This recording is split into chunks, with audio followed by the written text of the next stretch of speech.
ఈరోజు మనకు వచ్చేసి మన పాఠం రెన్సీ లైకర్ట్. రెన్సీ లైకర్ట్ ఇతను ఒక చక్కటి నిర్వహణ పద్ధతులను ఏర్పాటు చేశారు. రెన్సీ లైకర్ట్ ఇతను ఆధునిక సమాజం అనేక మార్పులు లోనవుతుంది చెప్పవచ్చు. నాటకీయంగా ఈ మార్పుల వ్యవహారిక వ్యవస్థలో మనం యథార్థంగా చూడవచ్చు. కానీ సాంప్రదాయ సిద్ధాంతాలు, వ్యవస్థ నిర్మాణాలు, సూత్రాలు నేటికి అన్నిటిలో జరుగుతున్నాయి. అయితే ఆధునిక వ్యవస్థీకరణలో సాంప్రదాయిక నిర్మాణ పద్ధతులు ఎల్లప్పుడూ సంఘటితమై ఉంటుందని చెప్పలేము. పెరుగుతున్న మార్పులకు, కోరికలకు అనుగుణంగా అనేక నూతన నిర్మాణ రకాల సిద్ధాంతాలు ఏర్పడుతున్నాయని చెప్పవచ్చును నేడు. అయితే ఇక్కడ రెన్సీ లైకర్ట్ ఆధునిక వ్యవస్థీకరణ సిద్ధాంతం 3 ప్రముఖమైన లక్షణాలతో ఆవిర్భవించిందని చెప్పవచ్చు. ఒకటి, మానవ ప్రవర్తనకు ప్రాధాన్యతనిచ్చే సిద్ధాంతం, బిహేవియరల్లీ ఓరియంటెడ్ అనే ఈ యొక్క సిద్ధాంతం. ఈ సిద్ధాంతం ఆధునిక వ్యవస్థీకరణ సిద్ధాంతాలు మొదటిగానికి చెందింది. వ్యవస్థీకరణలో మానవులు పాత్రకు ఈ సిద్ధాంతం ప్రాధాన్యత ఇస్తుంది. అంటే మానవ ప్రవర్తనకు ప్రాధాన్యత సిద్ధాంతం. మనిషి ఎప్పుడు ఎలా ప్రవర్తిస్తారో తెలియదు.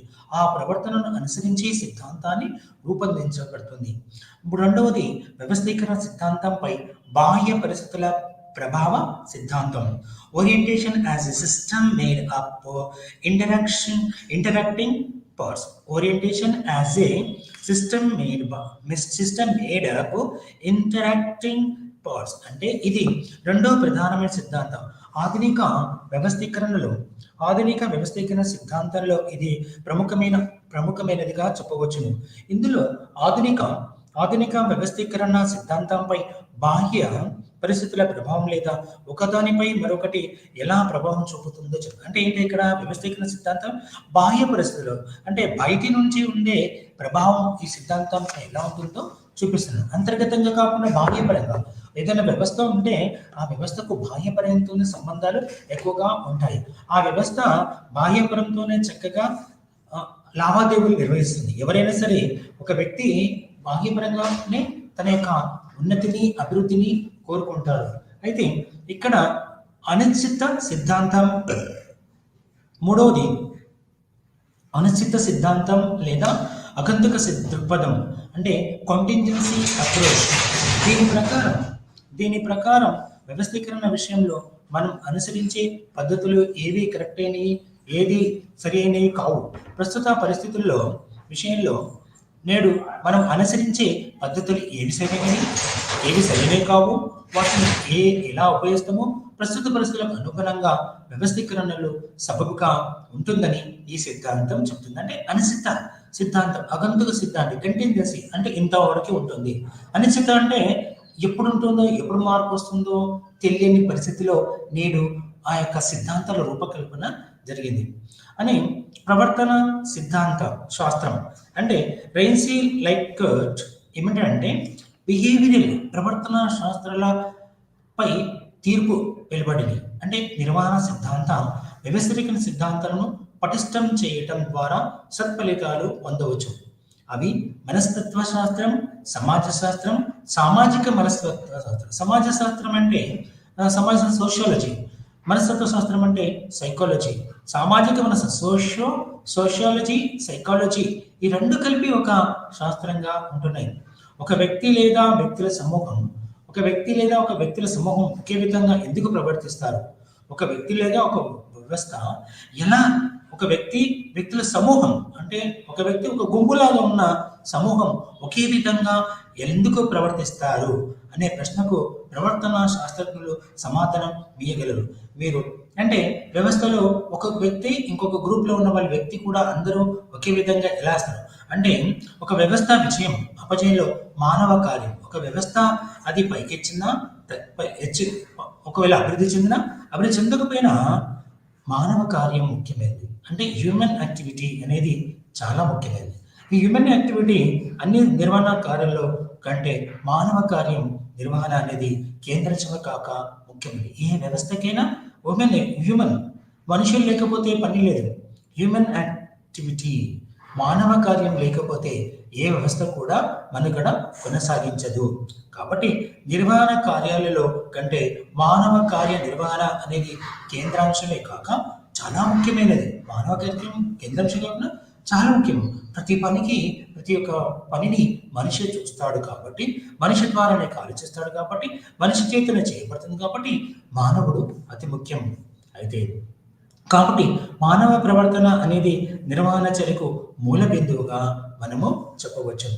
మానవ ప్రవర్తనపై పరిశోధనలో గొప్పవారుగా చెస్టర్ బెర్నార్డ్, మానవులపై డగ్లస్ మ్యాక్గ్రెగర్, లైకర్ట్, క్రిస్ హార్విస్లు పేర్కొన్నారు. అయితే రెన్సిస్ లైకర్ట్ ఈరోజు మనం ఇప్పుడు దాని ఇంట్రడక్షన్ భాగం చెప్పాను. దేని గురించి నిర్వహణ పద్ధతుల్లో ఎలా ఉంటాయో చెప్పినప్పుడు రెన్సిస్ లైకర్ట్ ఈయన సమాజ మనోవిజ్ఞాన శాస్త్రజ్ఞ రెన్సిస్ లైకర్ట్ 1909 సంవత్సరంలో అమెరికాలో జన్మించాడు. 1932 సంవత్సరంలో కొలంబియా విశ్వవిద్యాలయం నుంచి పిహెచ్డి పట్టాను పొందాడు. 1946 సంవత్సరంలో మిచిగన్ విశ్వవిద్యాలయంలో పరిశోధనా కేంద్ర రీసెర్చ్ సెంటర్ను ఏర్పాటు చేశాడు. తర్వాత దాన్ని ఎంతో ప్రశస్తి గల సమాజ పరిశోధన సంస్థగా ఒక రీసెర్చ్ సెంటర్ ఏర్పాటు చేసి దాన్ని ఇన్స్టిట్యూట్ ఆఫ్ సోషల్ రీసెర్చ్ అంటే సమాజ పరిశోధన సంస్థగా దాన్ని విస్తరించాడు. ఈ సంస్థలో సర్వే పరిశోధన కేంద్రం, సామూహిక చలన శాస్త్ర పరిశోధన కేంద్రం, survey research centre and research centre for group dynamics ఉన్నాయి. 1975 సంవత్సరం వరకు లైకర్ట్ ఈ సంస్థకు డైరెక్టర్గా పనిచేశాడు. ఏదైతే survey research and research centre for group dynamics అనే సంస్థకి అతను 1975 వరకు డైరెక్టర్గా పని చేశాడు. లైకర్ట్ తన అనుచరులతో కలిసి అమెరికన్ వ్యాపార ప్రభుత్వ రంగాల్లో విస్తృత పరిశోధనలు కొనసాగించాడు. ఆయన ప్రశంసనీయ గ్రంథాలు మొదటిది న్యూ ప్యాటర్న్ ఆఫ్ మేనేజ్మెంట్ అనే పుస్తకం రచన. రెండవది ది హ్యూమన్ ఆర్గనైజేషన్. మూడవది new waves of managing conflict అనే పుస్తకాన్ని ఇతను 3 పుస్తకాలు రచించాడు. మొట్టమొదటి వచ్చేసి new pattern of management, the human organization, new waves of managing conflict అనే 3 పుస్తకాలు ఇతను రచించాడు. రెన్సీ లైకర్ట్ నూతన వ్యవస్థీకరణ సిద్ధాంతానికి చేసిన కృషి 3 భావనలకు సంబంధించి అవి పర్యవేక్షణ, నిర్వహణ పద్ధతులు, ఉద్యోగుల సంబంధాలు వృద్ధిపరచడం మొదలైన అంశాలకు ఎక్కువ ప్రాధాన్యత ఇచ్చాడు. ఇతను మొట్టమొదటి దేంట్లో ఇచ్చిన పర్యవేక్షణ, సూపర్విజన్, తర్వాత నిర్వహణ పద్ధతులు, మేనేజ్మెంట్ మెథడ్స్, తర్వాత ఉద్యోగుల సంబంధాలు, రిలేషన్స్ ఆఫ్ ది ఎంప్లాయీస్ వృద్ధిపరచడం మొదలైన అంశాలపై ఎక్కువ ప్రాధాన్యత ఇచ్చారు. లైకర్ట్ సామూహిక వ్యవస్థీకరణ సిద్ధాంతం. లైకర్ట్ ఏం చేశాడంటే సామూహిక వ్యవస్థీకరణ సిద్ధాంతాన్ని ఇక్కడ దీన్ని ఏమంటారు లింకింగ్ పిన్ మోడల్. ఇది రెన్సీ లైకర్ట్ సామూహిక వ్యవస్థీకరణ సిద్ధాంతం బాగా గుర్తింపు పొందింది. రెన్సీ లైకర్ట్ యొక్క రీసెర్చ్లో అతను రూపొందించిన దాంట్లో ఈ యొక్క లింకింగ్ పిన్ నమూనా అనేది బాగా గుర్తింపు పొందింది. ఒక వ్యవస్థలో వ్యక్తికి మరొక వ్యక్తికి మధ్య ఉన్న సాంప్రదాయబద్ధమైన సంబంధాలకు బదులుగా సమూహాలకు మధ్య ఉన్న సంబంధాలకు ప్రాధాన్యత ఇస్తూ ప్రతి వ్యక్తి ఈ సమూహాల సంబంధాల్లో లింకింగ్ పిన్ లాగా వ్యవహరిస్తాడని లైకర్ట్ భావించాడు. సమూహాల వలయంలో వ్యక్తి వారధిలాగా పనిచేసే విధానానికి లైకర్ట్ ఎక్కువ ప్రాధాన్యత. లింకింగ్ పిన్ అంటే ఒకదానికి ఇంకొక దానికి కనెక్షన్ లాగా ఇస్తాము.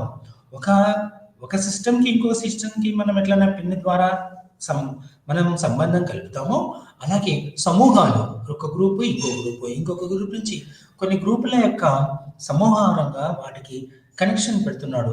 అంటే మనిషికి మనిషి కాదు, సమూహానికి మధ్య సంబంధాలను ఏర్పాటు చేసిన దాంట్లో ఈయన చక్కగా పరిశోధన చేశాడు.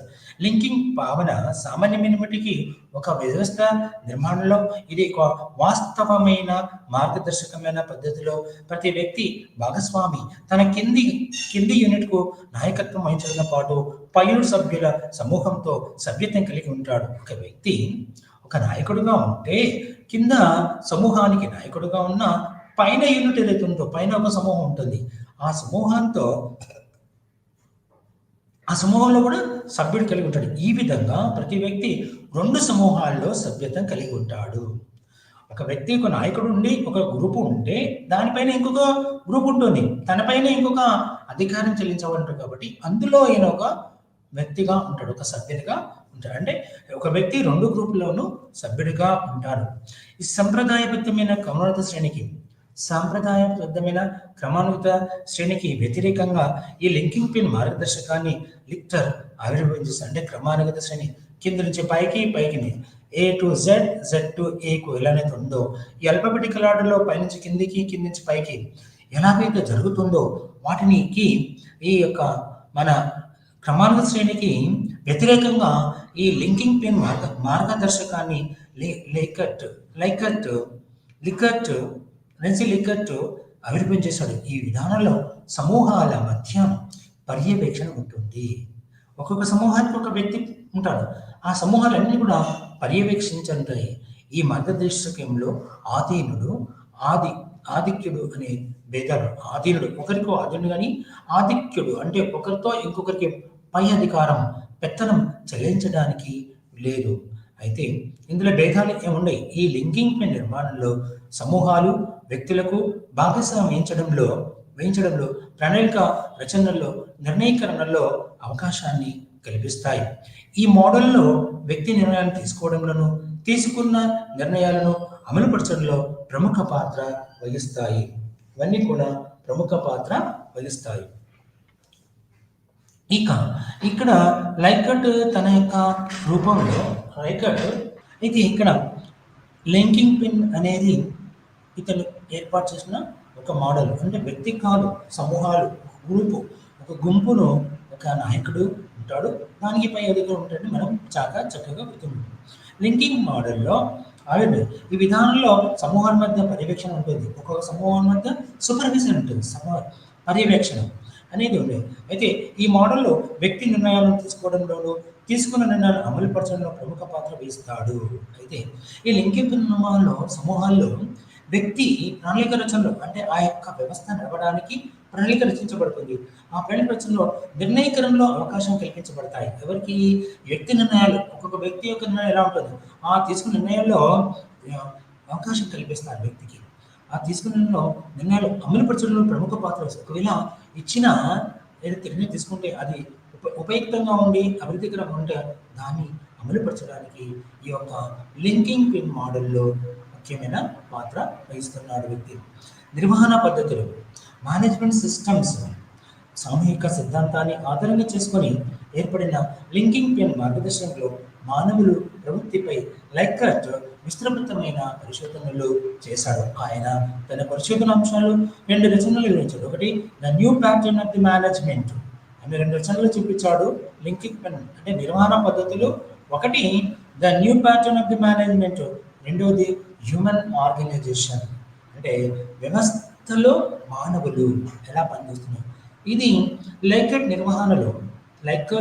నిర్వాహక పద్ధతిలో 4 ముఖ్యమైన పద్ధతులను వివరించాడు. మొదటి పద్ధతి అధికారయుత పీడిత స్వభావ కార్యనిర్వాహక పద్ధతి, అథారిటేటివ్ ఎక్స్ప్లాయిటేటివ్ మేనేజ్మెంట్ అంటే అధికారయుత అంటే అధికారం ఉంది, పీడిత స్వభావ కార్యనిర్వాహక పద్ధతి. పీడిత అంటే పీడించుకుంటుంటారు, ఎవరికి ఎలాంటి వాళ్ళని ఉంటారు అని అంటే ఎక్స్ప్లాయిటేటివ్ పీడించుకుంటారు.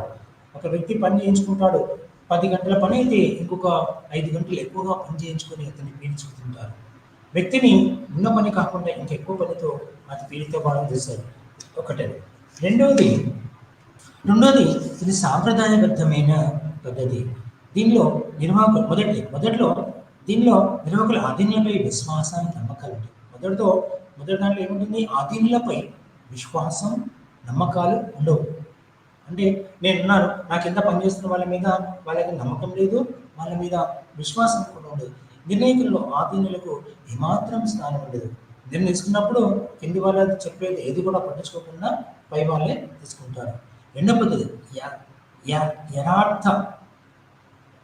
యథార్థ అధికార నిర్వాహక పద్ధతి, బినోవలెంట్ అథారిటేటివ్ మేనేజ్మెంట్. రెండో పద్ధతి ఏంటిది? దయార్థ అధికార నిర్వాహక పద్ధతి. దయార్థ అంటే ఒకరి మీద దయచదు. బెనోవలెంట్ అథారిటేటివ్ మేనేజ్మెంట్. ఇందులో ఆధీనులకు నిర్వాహకుల మధ్య సంబంధం యజమానికి, అంటే నిర్వాహకులకు ఆధీనులకు మధ్య, ఇందులో ఆధీనులకు నిర్వాహకులకు మధ్య సంబంధం యజమానికి, సేవకునికి మధ్య ఉన్న సంబంధాన్ని పోలి ఉంటుంది. అంటే సేవకునికి యజమానికి మధ్య సంబంధం పోలి ఉంటుంది. ఇందులో పాలన నిర్వాహకులు ఆధీనులపై సమగ్రత గల విశ్వాసాన్ని కలిగి ఉంటారు. అంటే ఏంటి? పాలన ఆధీనులపై సమగ్రత విశ్వాసం. ఆధీనులు అంటే ఎవరు? పాలకులు, నిర్వాహకులు ఉంటారో వాళ్ళు ఆధీనులపై అంటే కింది స్థాయి ఉద్యోగులపై విశ్వాసం కలిగి ఉంటారు. ఇప్పుడైతే నమ్మకం లేకపోతే అక్కడ పని జరగదు. ఏ వ్యవస్థ అయినా కానీ విశ్వాసం ఉండాలి. విశ్వాసం లేకపోతే ఆ వ్యవస్థ యొక్క మనుగడ కొనసాగడం కష్టంగా ఉంటుంది, అది నష్టాలలో కూరుకుపోతుంది. కాబట్టి పై ఆధీనులు అంటే కింది వాళ్ళ మీద మనం విశ్వాసం, నమ్మకం కలిగి ఉండాలి. ఇది రెండో పద్ధతి. మూడో పద్ధతి సంప్రదింపుల నిర్వాహక పద్ధతి. సంప్రదింపులు చేస్తారు ఎవరితోని? యజమాని కార్మికులతోని యజమాని బయటి వాళ్ళతో, అంటే ఏదైతే వ్యాపార లావాదేవీలు ఏమైతే అక్కడ సంప్రదింపుతోని కార్యకలాపాల నిర్వహణ జరుగుతుంది. అంటే ఈ పద్ధతిలో నిర్వాహకులకు ఆధీనులపై తగినంత మేరకు విశ్వాసం ఉంటుంది, కానీ పూర్తి నమ్మకం లేదా విశ్వాసం ఉండదు. పూర్తి నమ్మకము లేదు, పూర్తిగా విశ్వాసం ఉండదు. కొన్ని సమయాలు మాత్రమే ఆధీనులతో నిర్వాహకులు చర్చలు ఎప్పుడో టైం వస్తాయి, కానీ కింది స్థాయి వాళ్ళతో ఉన్నతాధికారులు కానీ, ఒక ఓనర్ కానీ, యజమానులు కానీ కింది స్థాయి వాళ్ళతో సరైన విధానంగా మాట్లాడకూడదు. నాలుగోది భాగస్వామ్య నిర్వహణ పద్ధతి. భాగస్వామ్యం అంటే ఎవరి మధ్యలో అంటే యజమాని మరియు కింది స్థాయి ఉద్యోగులు, యజమాని కింది స్థాయి ఉద్యోగులు, ఉన్నత స్థాయి ఉద్యోగులు, కింది స్థాయి ఉద్యోగులు, వాటి మధ్య భాగస్వామ్య నిర్వాహక పద్ధతి గురించి మనము తెలుసుకోవాలి. Participative management. ఈ పద్ధతిలో నిర్వాహకులకు అన్ని విషయాల్లో ఆధీనులపై సంపూర్ణ విశ్వాసం, నమ్మకం ఉంటుంది. దీన్ని యథార్థమైన భాగస్వామ్య నిర్వాహక పద్ధతి అని చెప్పవచ్చు.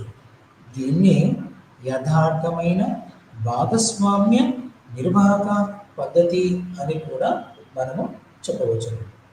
సో ఇక్కడ లెక్కట్ విభిన్న పద్ధతులను ప్రతి నిర్వహణ పద్ధతి లక్షణాలను ఉదాహరించడానికి వాటిని సారూప్యతతో వివరించారు. లెక్కట్ ఏంటంటే ఏవైతే ఈ పదం భాగస్వామ్య పద్ధతి కావచ్చు, సంపద నిర్వహణ పద్ధతి కావచ్చు, అధికార నిర్వహణ పద్ధతి, ఇవన్నీ కూడా ఏమవుతుందంటే నిర్వహణ పద్ధతి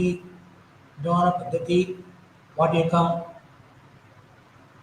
యొక్క అభివృద్ధి, ఇవన్నీ కూడా మనకు లైకట్ తెలియజేస్తాడు. లైకట్ విభిన్న పద్ధతులను ప్రతి లక్షణాన్ని ఉద్ధరించడానికి వాటిని సారూప్యతతో వివరించాలి. కాబట్టి అయితే వాటిని వేరు చేసి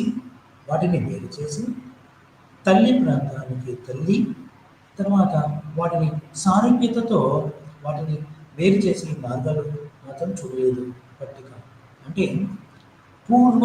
ఇవి ఏమంటారంటే ఈ పద్ధతిలో నాలుగవది భాగస్వామ్య నిర్వాహక పద్ధతి. ఈ పద్ధతిలో నిర్వాహకులు అన్ని విషయాల్లో ఆధీనులపై సంపూర్ణ నమ్మకం ఉంటుంది. దీన్ని యథార్థమైన భాగస్వామ్య నిర్వాహక నిర్వహణ పద్ధతి అని చెప్పవచ్చు. లైకట్ విభిన్న పద్ధతుల్లో ప్రతి విధానాన్ని, ప్రతి నిర్వహణ పద్ధతి లక్షణాలను వదిలించడానికి వాటిని సారూప్యతతో వివరించాడు. అయితే వాటిని వేరు చేసిన మార్గాలుగా మాత్రం చూడలేదు. పట్టిక 1 మనం చెప్తాం. అయితే లైకట్ ఒక రూపాంతరం చెందించాడు. లైకట్ నిర్వహణ పద్ధతులలో వ్యవస్థీకరణ, నిర్వహణ లక్షణాల యొక్క పద్ధతి. 1 ఏ నాయకత్వ ప్రక్రియలు ఎలా ఉంటుంది? నాయకత్వ ప్రక్రియలు ఉన్నతాధికారులు ఆధీనులపై ఉన్న నమ్మకం, విశ్వాసం. ప్రతి ఒక్క ఉన్నతాధికారి, ఒక సూపర్వైజర్, ఒక సూపరింటెండెంట్ కావచ్చు, ఒక డైరెక్టర్ కావచ్చు, మేనేజర్ కావచ్చు, వీళ్ళంతా కింది స్థాయి ఉద్యోగులపై నమ్మకం, విశ్వాసం కలిగి ఉండాలి. ఆధీనులపై నమ్మకం, విశ్వాసం ఉండదు. కొన్నిసార్లు ఉన్నతాధికారులకు ఆధీనులపై నమ్మకం, విశ్వాసం ఉండదు. రెండవది యజమాని సేవకుల మధ్య ఉండే నమ్మకం లాంటి విధంగా కొంత నమ్మకం, విశ్వాసం ఆధీనులపై ఉంటుంది. కొంతటి పైగా ఉన్నతాధికారులకు వాళ్ళపై కొంత నమ్మకం, విశ్వాసం ఆధీనులపై ఉంటుంది. అయితే ఇక్కడ 3వ పద్ధతి సంపూర్ణమైనది కాక, ఈ యొక్క లికట్ సంపూర్ణమైనది కాక కొంత విశ్వాసం, నమ్మకం ఆధీనులపై ఉంటుంది. నిర్వాహక నిర్ణయాలను నియంత్రణ చేయడానికి ప్రపంచ ప్రయత్నం చేస్తున్నారు. అంటే ఈ యొక్క నిర్వాహకులు నిర్ణయాలు నియంత్రణ చేయడానికి ప్రయత్నిస్తాడు. కొంచెం స్వేచ్ఛను కలిగి ఉంటాడు. అన్ని విషయాల్లో ఆధీనులపై ఉన్నతాధికారి పరిపూర్ణ విశ్వాసం, నమ్మకం కలిగి ఉన్నారు. ఈ యొక్క 3వ పట్టికలో ఏదైతుందో అది 4వ పట్టికతో రిపీట్ అవుతుంది.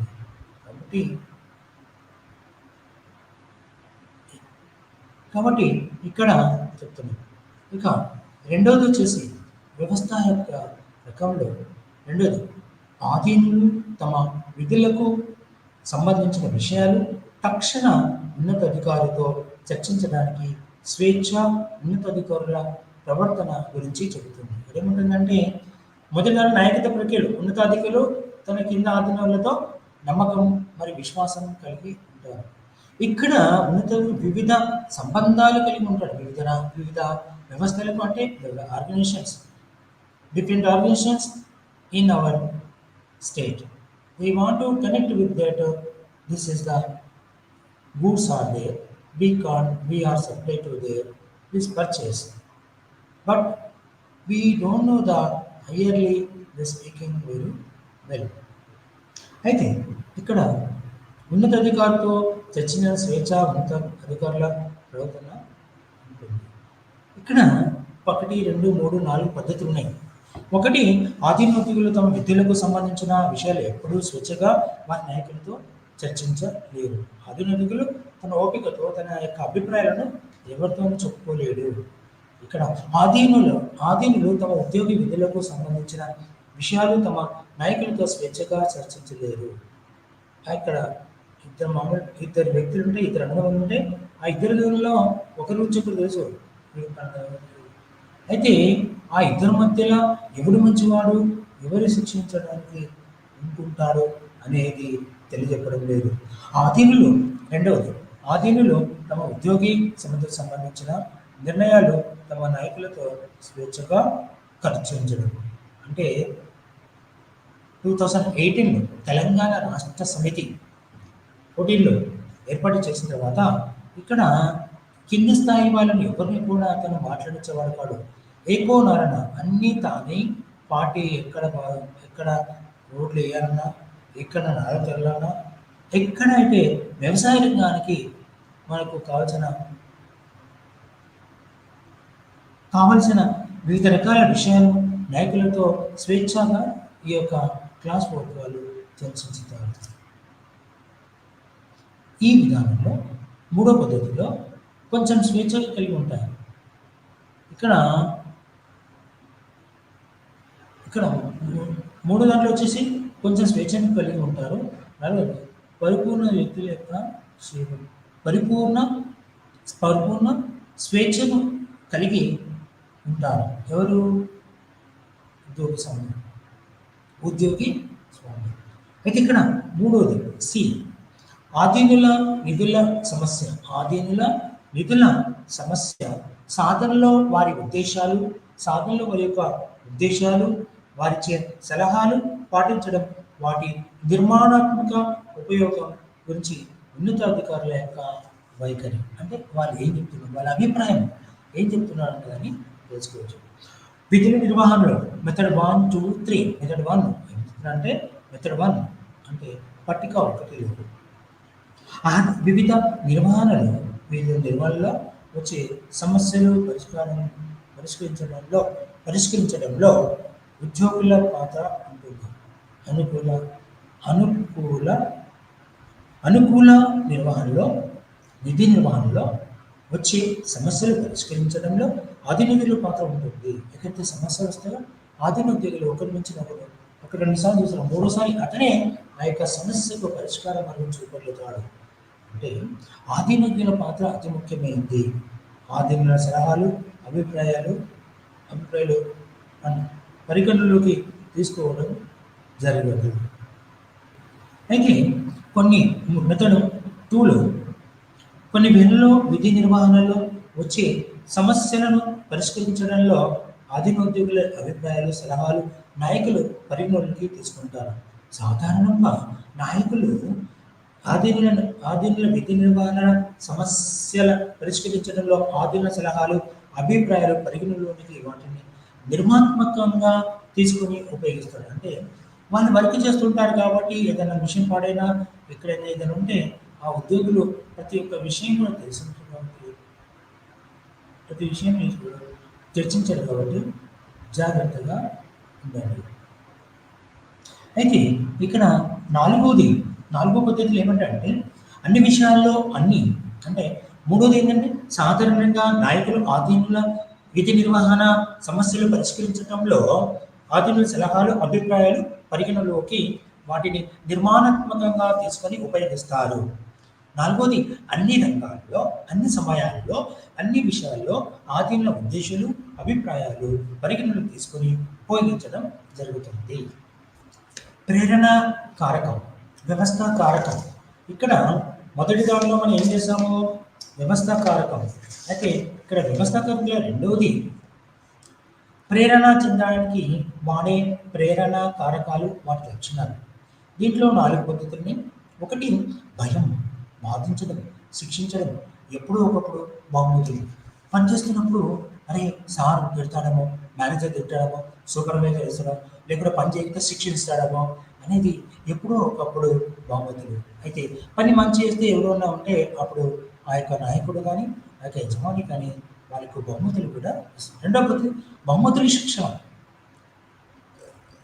ఉద్యోగులకి చక్కటి శిక్షణ ఇచ్చి ఎవరైతే బాగా పనిచేస్తారో వాళ్ళకి వ్యవస్థలో ప్రేరేపిస్తున్నారు పనిచేయాలని.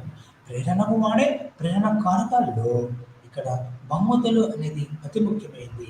ఇక శిక్షణ అంటావా ఆ యొక్క వృత్తిలో రాటు తేలడానికి శిక్షణ ఇస్తారు. బహుమతుల శిక్షణ, బహుమతుల శిక్షణ ఇస్తాడు. బహుమతులు ఇస్తూ వాళ్ళకి శిక్షణ ఇస్తాడు. ఏ పని ఎలా చేయాలి, ఏ మిషన్ ఎలా ఆపరేట్ చేయాలని చెప్తాడు. అలాగే లక్ష్య నిర్ధారణలో సమూహాల జోక్యం. ఒక సంస్థ యొక్క లక్ష్యం ఉందంటే సమూహంలో ఇక్కడ సమూహాల యొక్క జోక్యం. భాగస్వామ్యం పద్ధతులు మెరుగుపరచడం, లక్ష్యాల కనుగొనంగా అభివృద్ధి పరచడానికి ఆర్థిక ప్రోత్సాహకాలు ఇవ్వడం ద్వారా ప్రేరణాత్మక విజయాన్ని సాధించవచ్చని తెలుస్తుంది. అయితే ఇక మూడవది ప్రసార ప్రక్రియ లక్షణాలు. ప్రసార ప్రక్రియ లక్షణాలు వ్యవస్థ లక్ష్య సాధనలో వ్యవస్థ అంతఃచర్యలలో ఎలా పనిచేస్తున్నాయి? 1 చాలా తక్కువ, రెండవది తక్కువ, 3 పద్ధతులు కొంచెం, 4 పద్ధతులు వ్యక్తిగతంగా సమూహపరంగా తగినంతగా ఒక సమాచారం ఉంటుంది. 4వది అంతఃచర్య ప్రధాన ప్రక్రియ లక్షణాలు. అంతఃచర్య ప్రధాన ప్రక్రియ లక్షణాలు అంటే జట్టుతో కూడిన పనిలో పట్టికలో వాటి సమూహంలో సహకారం.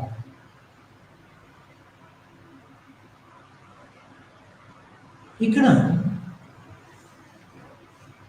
అంతఃచర్య ప్రధాన ప్రక్రియ లక్షణంలో జట్టుతో కూడిన పనిలో సహకారం. ఒక జట్టు ఉంటే ఒక టీం, ఆ టీంతో కలిసి అందరూ కలిసి పనిచేస్తారు. నిన్న మ్యాచ్లో టీం వర్క్ మంచిగా ఉంది. ఆస్ట్రేలియా వర్సెస్ ఇండియా చక్కటి బ్యాటింగ్ జరిగింది. రోహిత్ శర్మ అలాగే జట్టులోని అందరూ ప్రతి ఒక్కరూ చక్కగా పకడ్బందీగా ఆటలో వాళ్ళని వికెట్లు తీయడం, అవుట్ చేయడం జరిగింది. అంటే అక్కడ ఏం జరిగింది? అంతఃచర్య ప్రక్రియ లక్షణ. జట్టుతో కూడిన అందరూ సహకారం ఉంటేనే ఒక జట్టు విజయం సాధిస్తుంది. ఇప్పుడు ఎల్లప్పుడూ భయం, అపనమ్మకంతో తక్కువ అంతఃచర్యలు ఉండేవి. ఎప్పుడు భయంగా ఉంటుంది, ఏం జరుగుతుంది, ఎలా ఉంటుందని. అపనమ్మకం, అరే వీడు ఇట్లా అన్నాడు, వాడు ఇట్లా అన్నాడు. సాధారణంగా ఉన్నతుల ఆతిథ్య ప్రకటన వైఖరితో ఆతిథ్యుల వల్ల భయం, ఎసర్లతో తక్కువ అంతఃచర్యలు కొంచెం చర్యలుగా ఉంటాయి. నూతనమైంది ఇది కాసంత ఎజుకర్ రాడ్ ఏవైతున్నాయో ఇవి లెసన్స్ లేకపోతే ఏవైతే ఉన్నాయో అతని యొక్క నిర్వహణ సూత్రాలు ఎట్లా ఉన్నాయో అవి నూతనమైనవి, తర్వాత ఎక్కువైనవి. అంటే వ్యవస్థ మొత్తంలో గణమైనవిగా ఉంటుంది. వ్యవస్థ మొత్తంలో ఘనమైన నమ్మకం కలిగి ఉంటాయి. ఇక ఐదోది ఏంటిదంటే నిర్ణయీకరణ. ఐదోది ఏంటంటే నిర్ణయీకరణ వ్యవస్థ ఏ స్థాయిలో లాంఛనాభిప్రాయ నిర్ణయాలు తీసుకుంటున్నారన్నది గురించి చెప్తారు. మొదటి పద్ధతి ఏంటంటే ఎక్కువ నిర్ణయాలు వ్యవస్థ ఉన్నత స్థాయిలను తీసుకుంటారు. ఎక్కువ నిర్ణయాలు వ్యవస్థ ఉన్నత స్థాయిలను తీసుకుంటారు. రెండవ పద్ధతి విధానాల వ్యవస్థ ఉన్నత స్థాయిలో చేసిన మిగతా చాలా నిర్ణయాలు ఉన్నత స్థాయిలో కొన్ని నిర్ణయాలు కింది స్థాయిలో చేయడం జరుగుతుంది. కొన్ని ఉన్నత స్థాయిలో నిర్ణయాలు కింది స్థాయిలో కూడా నిర్ణయం తీసుకుంటారు. మూడో పద్ధతిలో విస్తృత విధానాలు, సాధారణ నిర్ణయాలు వ్యవస్థ ఉన్నత స్థాయిలో రూపొందించడం జరుగుతుంది. కింది స్థాయిలో కొన్ని ప్రత్యేక నిర్ణయాలు చేస్తారు. ఏదైనా పనిచేస్తే ఉన్నత స్థాయి, కానీ కింది స్థాయిలో కూడా ఆ యొక్క స్థాయిలో కొన్ని ప్రత్యేక నిర్ణయాలు తీసుకుంటారు. విశాలంగా వ్యవస్థ మొత్తం నిర్ణయీకరణ జరుగుతుంది.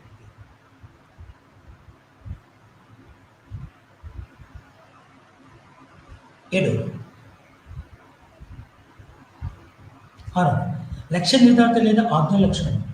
లక్ష్య నిర్ధారణ లేదా ఆజ్ఞల లక్షణం. లక్ష్య నిర్ధారణ లేదా ఆజ్ఞల లక్షణం. ఆజ్ఞలు జారీ చేయడం జరుగుతుంది. ఏ వ్యక్తి అయినా కానీ డైరెక్టర్ ఉంటే డైరెక్టర్ నుంచి సూపర్వైజర్ లేకుంటే మేనేజర్, ఇలా ఒక్కొక్క దానికి ఒక్కొక్క సెక్షన్ ఉంది. కింది స్థాయిలో ఉద్యోగులు చాలా ఉంటారు.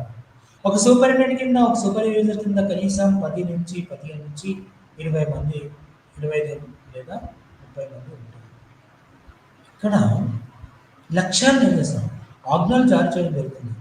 ఆజ్ఞలు జారీ చేయడం జరుగుతుంది. వాగ్దానానికి అవకాశాలు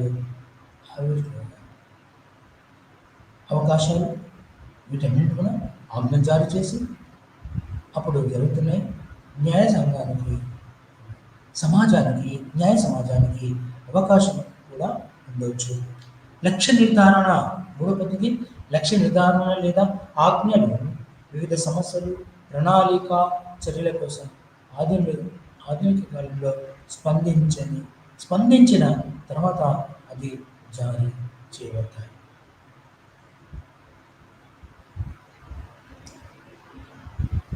అయితే ఇక్కడ ఏడవ దాంట్లో నియంత్రణ ప్రక్రియ ఉన్నత స్థాయిలో కేంద్రీకరిస్తారు. నియంత్రణ ప్రక్రియను ఉన్నత స్థాయిలో ఉన్నప్పటికీ మధ్య స్థాయిలో దత్త నియంత్రణ ఉంటుంది. అధికారి దత్త చేస్తాడు. ఉన్నత స్థాయి నుంచి వచ్చినప్పుడు కింద స్థాయిలో director, deputy director, additional director and assistant director, ఇలా ఉన్నత స్థాయి ఉన్నప్పటికీ మధ్య స్థాయిలో దత్త నియంత్రణ ఉంటుంది. నూతన కింది స్థాయి దత్త పరిశీలన, నియంత్రణ ప్రక్రియలు బాధ్యులుగా తెలుస్తారు. ఎవరు? గ్రూప్ 1. మళ్ళీ 4వ పద్ధతిలో ఉన్నత స్థాయిలోని నిర్వహణ కలిగి ఉన్నత స్థాయిలోని నిర్వహణ అంటే కింది స్థాయిలో యాజమాన్యం చాలా గట్టిదిగా మనం చెప్పవచ్చు. ఇక ఎనిమిదవది ఉత్పత్తులు. సాధారణ ఉత్పత్తులు, తక్కువైన ఉత్పత్తులు, మంచి ఉత్పత్తులు, లక్ష్యమైన ఉత్పత్తులు.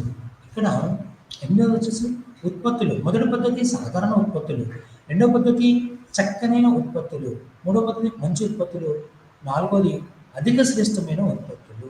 అంటే ఒక రకమైన బియ్యాన్ని రైస్ తీసుకుంటే మొదటిది సాధారణం, రెండవది చక్కనైన అంటే సన్న బియ్యం, మూడవది మంచి ఉన్నతమైన బియ్యం, నాలుగవది వచ్చేసరికి మనకి బిర్యానీ రైస్ అని నా యొక్క ఉదాహరణ చెప్తున్నాను.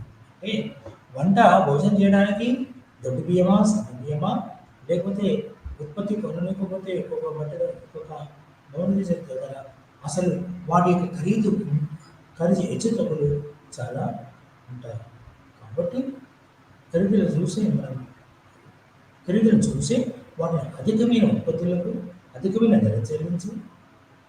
ధరను చెల్లించి బ్యాంకు వడ్డీ ద్వారా అవతే పైకి వస్తారని నా యొక్క అభిప్రాయం. అయితే ఇక్కడ ఈ ట్రెన్సీ లైట్ ప్రకారం ఒకవేళ నిర్వాహకుడు నాలుగో పద్ధతిని అంటే 1, 2, 3, 4 పద్ధతులు చూపించాడు. నాలుగో పద్ధతిని తన వ్యవస్థలో అనుసరించినట్లయితే దానిలో సమూహ నమ్మకాలు ఉంటాయి. నాలుగో పద్ధతిని తీసుకుంటే సమూహం, ఆ సమూహం తగిలిక నమ్మకం, వాటి అత్యున్నత సహకారం, నిర్వాహకుని పట్ల అత్యధిక మైత్రి గల మనోభావాలు. అంటే నిర్వాహకులు ఉంటారు, వాళ్ళు ఏం చేస్తారు, యాజమాన్యం కార్మికులతో కాకుండా వాళ్ళు వ్యవస్థలో ఆ సమూహాలతో నమ్మకంగా వివరిస్తారు. కాబట్టి ఆ సమూహాలు కూడా ఉన్నత స్థాయి ఉద్యోగపై వాళ్ళు కూడా నమ్మకం కలిగి ఉంటారు. ఈ యొక్క తన వ్యవస్థలో అనుసరించినట్లయితే దాని సమూన నమ్మకాలు, అత్యున్నత సహకారం, నిర్వహణ పట్ల అత్యధిక మైత్రి మనోభావాలు ఉత్పత్తి పెంచడంలో గరిష్ట స్థాయిలో ప్రేరణ కలిగి ఉంటాయి అని ఈ యొక్క లైకట్ సూచించాడు. ఇలాంటి వ్యవస్థ అతి శ్రేష్టమైనది, ఉత్పత్తి సాధనకు చేరుకుంటుందని, గరిష్ట క్రమం విలువలకు కనిష్ట అమ్మకాన్ని, అంటే ఇక్కడ నాణ్యతమైన వస్తువులు కొనడానికి వెళ్ళారు. నాణ్యత వస్తువులు, వ్యాపార అమ్మకాలు, విక్రయ గరిష్ట లాభాలకు ఉంటాయి. అంటే ఇది ట్రెన్సీ లైట్ యొక్క మ్యాగ్నెటిక్ పద్ధతుల గురించి ఇది ఒక డయాగ్రామ్ ఇచ్చాడు. అధికారయుత వర్సెస్ భాగస్వామ్య శిక్షణ.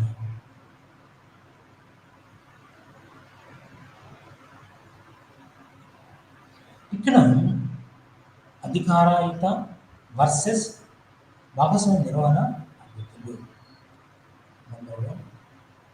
అయితే అధికారయుత వర్సెస్ భాగస్వామ్యం అంటే అందులో వీళ్ళు పాల్గొనడం.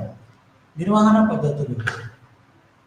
నిర్వాహకుడు మంచి వ్యవస్థీకృతమైన ప్రణాళిక, అత్యున్నత స్థాయి నిర్వహణ లక్ష్యాలు, అత్యున్నత సాంకేతిక యోగ్యతను కలిగి ఉన్నట్లయితే నిర్వాహకుడు లేదా సిబ్బంది సహాయకులు నిర్వాహకుడి కింద పద్ధతుల ద్వారా మనం తెలుసుకుంటాం. సాధారణ కారకాలు. సాధారణ కారకాలు ఇది 3 రకాలుగా ఉంటుంది. 3 రకాలు ఎలా ఉంటుంది? సాధారణ కారకాలు, సాధారణ, తర్వాత రెండవది కారకాలు, సంభవించే అంశాలు, అంతిమ ఫలితాలు. సాధారణ ఏముంటాయంటే నిర్వాహకుడు వ్యవస్థీకరణమైన పని ప్రణాళిక, అత్యున్నత స్థాయి నిర్వహణ లక్ష్యాలు. ప్రతి ఒక్క వ్యక్తి ఏ సంస్థ అయినా చక్కటి ప్రణాళిక చేస్తుంది. ఆ ప్రణాళిక ద్వారా నిర్వహణ లక్ష్యాలు, అత్యున్నత సాంకేతికత యోగ్యతను కలిగి ఉన్నట్లయితే నిర్వాహకుడు లేదా సిబ్బంది సహాయకులు నిర్వహణ కింది పద్ధతుల ద్వారానే నిర్వహిస్తారు. ఇక్కడ కింది స్థాయిలో ఉన్నాయి. ఇవి సాధారణాలు. తర్వాత కారకాలు 1, 2, ఇక్కడ 3 ఉన్నాయి.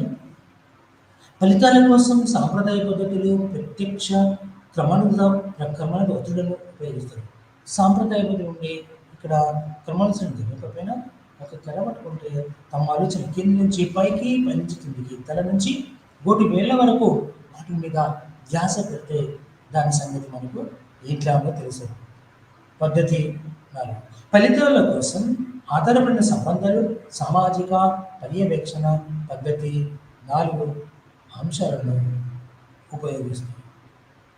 ఇక్కడ ఫలితాల కోసం సాంప్రదాయ పద్ధతులు ప్రత్యక్ష క్రమానుక పరిశీలనకు ఉపయోగపడతాయి. అంటే ఒత్తిడి స్ట్రెస్ ఏర్పడుతుంది. ఫలితాల కోసం ఆధారపడిన సంబంధాలు సామాజిక పర్యవేక్షణ పద్ధతి 4 సూత్రాలను ఉపయోగిస్తారు. ఇక ఇవి సాధారణ అయిపోయింది. సాధారణ కారకాలు సంబంధించిన కారకాలు వచ్చి ఇక్కడ అతని అతని వ్యవస్థ కింద వాటిని ప్రదర్శిస్తారు. వ్యవస్థ కింద కొన్ని ప్రదర్శిస్తారు. 1 కనిష్ట స్థాయిలో సమూహ నమ్మకాలు, కనిష్ట ప్రవర్తన లక్ష్యాలు, ఎక్కువ చిక్కులు, తక్కువ సహకారం. ఇక్కడ గరిష్ట నమూనా నమ్మకాలు, గరిష్ట నిర్వహణ లక్ష్యాలు, గరిష్ట సమాహారం, సాంకేతికానికి గరిష్ట స్థాయిలో సాంకేతిక సహకారం, అన్యాయం అయిన ఒత్తిడుల గురించి తక్కువ ఆందోళనలు, నిర్వహణ స్థాయిలో ఏం చేస్తున్నారు?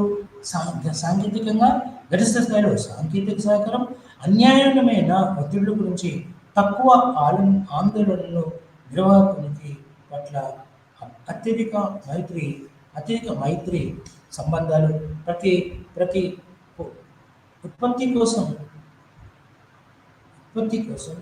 గరిష్ట ప్రేరణ అనేది ముఖ్యం. ఎక్స్వైట్ చేసేదాన్ని దగ్గర ఇక్కడికి వచ్చేది. జీవన విధానంలో హైదరాబాద్లోని చక్కగా నేను స్మరించిన స్వాతంత్ర పోరాట నాయకుల్లో ఎంతోమంది ఉన్నారు.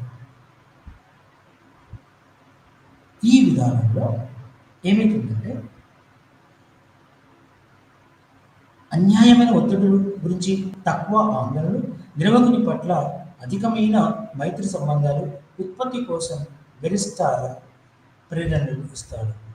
కింది స్థాయి వ్యక్తి చేయకపోతే, అతనికి చేత కాకపోతే ఇంకే రకంగా ఒక మానసికంగా అతన్ని దృఢపరిచి అతన్ని ఆ పనిని పూర్తి చేయడానికి ఈ యొక్క నిర్వహణ పద్ధతిలో ఉత్పత్తి కోసం గరిష్ట ప్రేరణలు కూడా స్టిమ్యులేట్ చేసి లేదా కంప్యూటర్ ద్వారా వాటిని ఏర్పాటు చేసి వాళ్ళని ఉపయోగించవలసిన అవసరం ఎంతైనా ఉంది. ఇక అడవి వ్యవస్థ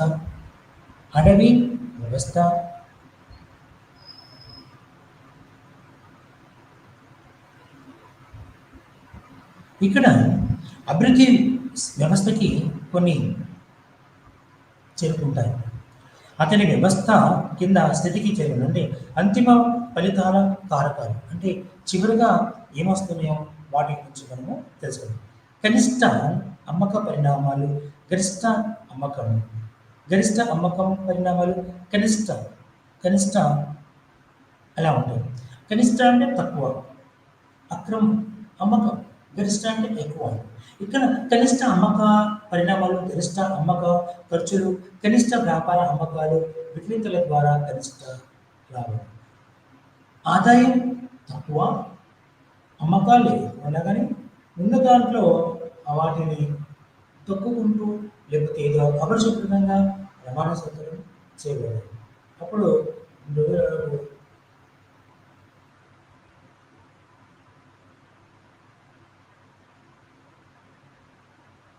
కనిష్ట వ్యాపార అమ్మకాలు, విక్రేతల ద్వారా కనిష్ట లాభాలు అంటే చిన్న పుత్తాలతో వ్యాపారం చేసి ఆ యొక్క కొంత తీసుకుని అమ్మకం చేసి ఆ అమ్మకాల ద్వారా ఖర్చులు పోను అధిక లాభాలు పొందుతారని గ్రహించాలి. గరిష్ట అమ్మకం అంటే ఎక్కువలో ఎక్కువ, చాలా ఎక్కువగా అమ్మకం పరిణామాలు, కనిష్ట అమ్మకం పరిమాణాలు, ఖర్చులు, గరిష్ట వ్యాపార కార్యక్రమాల విజేతలు మాత్రమే వీటిని గరిష్ట స్థాయి చేసుకుంటారు. అంటే ఇక్కడ ఈ యొక్క నిర్వహణ పద్ధతిలో లైకట్ యొక్క డయాగ్రామ్ ఉంటుంది. అంటే ఇది అధికారిత వర్సెస్ భాగస్వామ్య నిర్వహణ పద్ధతులు. మీకు సాధారణ కారకాలు, సంభవించే సంభవించే కారకాలు, అంతిమ ఫలిత కారకాలు.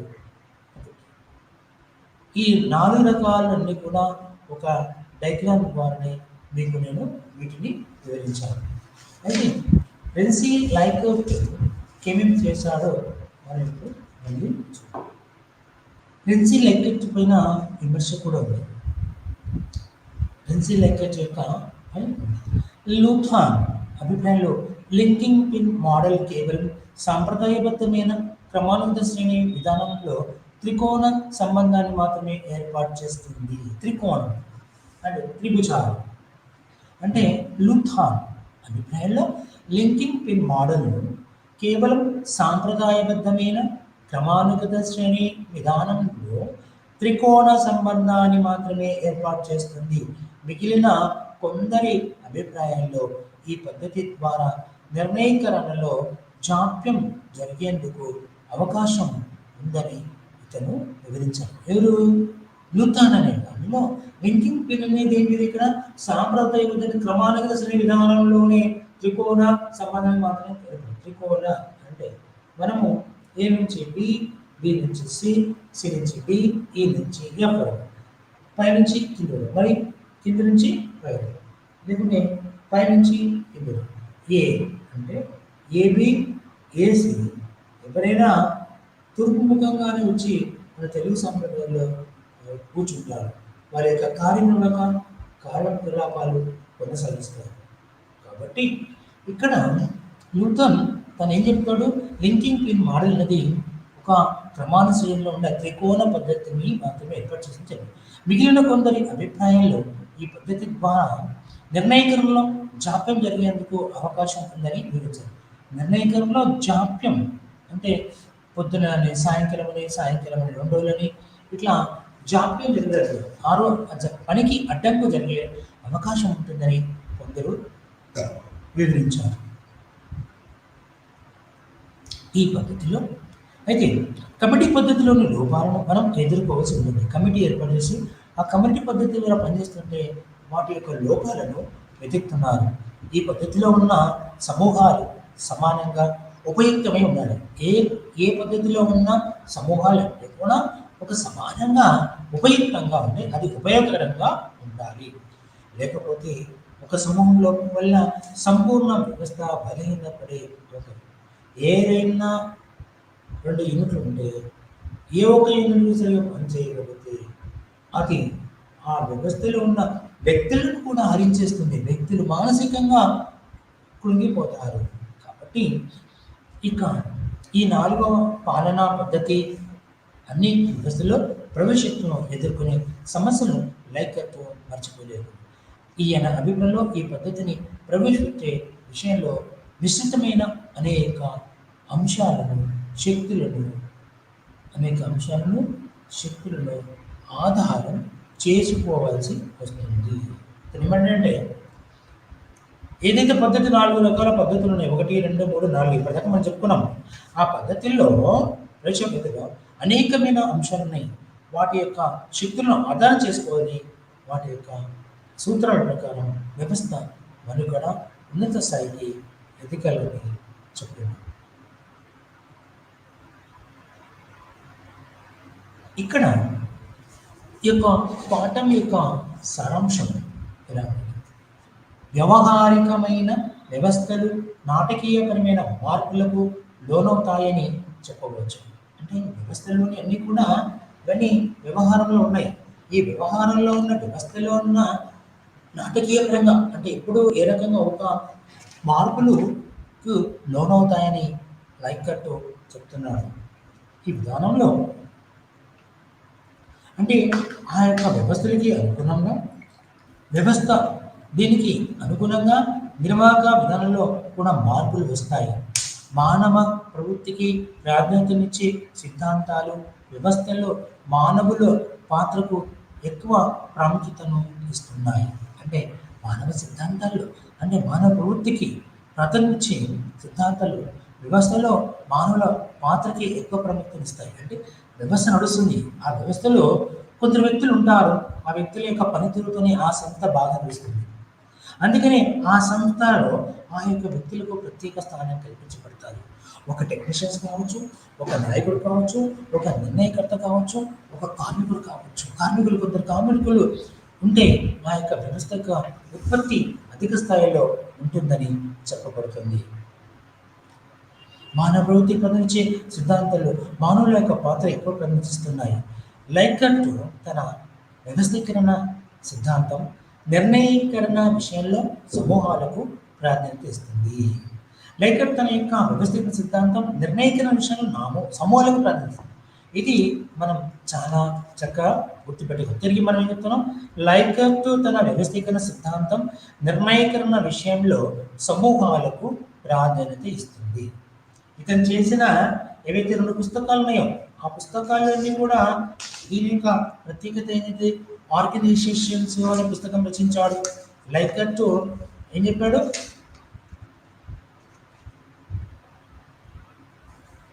New pattern of management, the human side of the manage. ఈ రెండు కూడా తను సమూహానికి ఎక్కువగా ప్రాధాన్యత ఇచ్చాడు. సమూహం ఉంటేనే వ్యవస్థ యొక్క మనుగడ కొనసాగుతుందని, ఆ యొక్క అభివృద్ధి కొనసాగుతుందని తన యొక్క నిర్వహణ పద్ధతుల్లో ఇతను తన యొక్క పరిశోధన రీసెర్చ్ ద్వారా మనకు తెలుస్తుంది. ఇందులో ఆధీనుడు ఆధిక్యుడు అనే భేదాభిప్రాయం ఉండవు. ఆధీనుడు ఆధిక్యుడు అంటే ఉన్నతాధికారి మరియు కార్మికుడు అనే ఆధిపత్యం ఉండదు. వ్యవస్థ లక్ష్య సాధనలో అందరూ భాగస్వాములై ఉంటారు. ఆధీనుడు ఆధిక్యుడు అంటే ఎవరు? డైరెక్టర్ కావచ్చు, మేనేజర్ కావచ్చు, లేకుంటే ఓనర్ కావచ్చు. వీళ్ళందరూ కూడా వేదాభిప్రాయం కలిసికట్టుగానే ఒక సమూహంగానే వ్యవస్థలో పనిచేస్తారు కాబట్టి ఆ వ్యవస్థ అభివృద్ధిలోకి వస్తుంది. సమాచారం అన్ని స్థాయిలకు విస్తరించి ఉంటుంది. ఏ పని చేయాలన్నా అన్ని స్థాయిలకు వివరిస్తుంది. కింది స్థాయి మొదలుకొని ఉన్నత స్థాయి డైరెక్టర్, మేనేజర్ కావచ్చు, సూపర్వైజర్ కావచ్చు, ఎవరైనా సరే కింది స్థాయి నుంచి పై స్థాయి వరకు ఆ యొక్క సమాచారం అన్ని చోట్ల తెలిసి ఉంటుంది. లైకట్ నిర్వహణ పద్ధతులను 4 నిర్వహణ మూల రీతుల్లో వివరించాడు. అంటే లైకట్ నిర్వహణ పద్ధతులు 4 మూల రీతుల్లో వివరించాడు. అంటే ఒకటి విషయం చెప్పాడు, ఒకటేమో విషయం చెప్పాడు, ఆ తర్వాత వ్యవస్థాకారకం అంటే ఇక్కడ వ్యవస్థా కారకాలు ఎలా ఉంటాయి? పద్ధతి 1, పద్ధతి 2, పద్ధతి 3, పద్ధతి 4. ఈ యొక్క 4 నిర్వహణ మూల రీతుల్లో నిర్వహణ విధానాన్ని లైకట్ వివరించాడు. ఈయన భాగస్వామ్య నిర్వహణ పద్ధతి గురించి నొక్కి వక్కానిస్తూ దాన్ని అతి శ్రేష్టమైన నిర్వహణ పద్ధతిగా పేర్కొన్నాడు. ఇతను నిర్వహణ ఏమంటే భాగస్వామ్యం, పార్టిసిపేషన్ నిర్వహణ పద్ధతి గురించి భాగస్వామ్య నిర్వహణ పద్ధతి గురించి నొక్కి వక్కానించాడు. ఇది ఖచ్చితంగా భాగస్వామ్యం ఉంటేనే, అందరు కలిసి పనిచేస్తేనే అది కొనసాగుతుంది. అతి శ్రేష్టమైన నిర్వహణ పద్ధతిగా పేర్కొన్నారు. ఆ యొక్క భాగస్వామ్యం అతి శ్రేష్టమైన, ఈ highest benefit of the system అనేది తెలియజేశాడు లైకట్. వ్యవస్థ లక్ష్య సాధన ఒకరిపై ఒకరు ఆధారపడిన సంబంధాలు. వ్యవస్థ లక్ష్య సాధన ఒకరిపై ఒకరికి ఆధారపడిన సంబంధాలు అనే సూత్రం శ్రేష్టమైందని ఈ అధ్యయనం వల్ల తేటది. సపోర్టివ్ రిలేషన్షిప్, ఒకరిపై ఒకరి ఆధారం, ఒకరితో ఒకరు సపోర్ట్ ఉంటేనే పనిచేస్తుంది. ఒకరిపై ఒకరు ఎత్తు ఉందంటే ఒక మెట్టుపై ఒకటి మెట్టు కట్టు ఉంటేనే, సపోర్ట్ ఉంటేనే అది బలంగా ఉంటుంది. అలాగే ఒకరిపై ఒకరు ఆధారపడి ఉన్న సంబంధాలు అనే సూత్రాన్ని శ్రేష్టమైందని ఈయన అధ్యయనం వల్ల తెలుస్తుంది. ఈయన 4వ పద్ధతి కేంద్రాంశాలు ఉండే ఆధారభూత సంబంధాలు, సామూహిక పద్ధతుల్లో నిర్ణయీకరణ, పర్యవేక్షణ, అత్యున్నత స్థాయిలో నిర్వర్తన లక్ష్యాలు. ఇందులో నాలుగో విషయాలు చెప్తున్నప్పుడు ఇక్కడ ఏం చెప్తున్నాడంటే నిర్ణయీకరణ, decision making is very important. ఆ తర్వాత పర్యవేక్షణ, సూపర్విజన్. ఇది నిర్ణయీకరణ ఇక్కడ తీసుకున్న తర్వాత ఆ పని జరగడం సూపర్విజన్ చక్కగా ఉండాలి. పర్యవేక్షణ వచ్చేటట్టు పర్యవేక్షణ ఉందంటే అది అత్యున్నత స్థాయిలో తన నిర్వర్తన లక్ష్యాలను చేరుకుంటాయి. తన యొక్క నిర్ణయం, చక్కటి నిర్ణయంతో పాటు సరైన పర్యవేక్షణ ఉంటే ఆ యొక్క సంస్థ యొక్క నిర్వహణ లక్ష్యాలు, లక్ష్య సాధన, గరిష్ట స్థాయిలో ప్రేరణ మొదలైన నిర్వాహకుడు ప్రేరణిస్తారు. ఒక కార్మికుడికి ప్రేరణ ముఖ్యం. అయితే గరిష్ట స్థాయిలో ప్రేరణ మొదలైనవి నిర్వాహకుడు నాలుగవ పద్ధతిని, భాగస్వామ్య పద్ధతిని అనుసరించినట్లయితే అతని వ్యవస్థ అతి శ్రేష్టమైన ఉత్పత్తి సాధనకు చేరుకుంటుందని లైకర్ట్ వివరించారు. కాబట్టి ఈ విధానంలో మళ్ళొకసారి మనం లైకర్ట్ చెప్పిన మూడు, లైకర్ట్ ఏం చెప్పాడు? సామూహిక వ్యవస్థల లక్ష్య సాధన ఒకరిపై ఒకరు రాదంటాడు. ఇతను భాగస్వామ్య నిర్వహణ పద్ధతి గురించి నొక్కి చెప్పాడు. అతి శ్రేష్టమైన నిర్వహణ పద్ధతిగా పేర్కొన్నాడు. వ్యవస్థ లక్ష్య సాధన, ఒకరిపై ఒకరు ఆధారపడి సంబంధాలు అనే సూత్రం శ్రేష్టమైనది. ఈయన అధ్యయనం వల్ల తెలుస్తుంది. ఈయన అంటే లైకర్ట్ నాలుగో పద్ధతి కేంద్రాంశాలు ఉండే ఆధారపూరిత సంబంధాలు, సామూహిక పద్ధతిలో నిర్ణయీకరణ, పర్యవేక్షణ, అత్యున్నత స్థాయిలో నిర్వర్తన లక్ష్యాలు, లక్ష్య సాధన, గరిష్ట స్థాయిలో ప్రేరణలు మొదలైనవి నిర్వాహకుడు నాలుగవ పద్ధతి అనుసరించినట్లయితే అతని వ్యవస్థ అతిశ్రేష్టమైన ఉత్పత్తి సాధన చేరుకుంటుందని లైకర్ట్ చెప్పాడు. ఇంతటితో నా యొక్క ఈ యొక్క ఉపన్యాసాన్ని ఇక్కడనే నేను మీకు ముగిస్తాను. నమస్కారం అండి.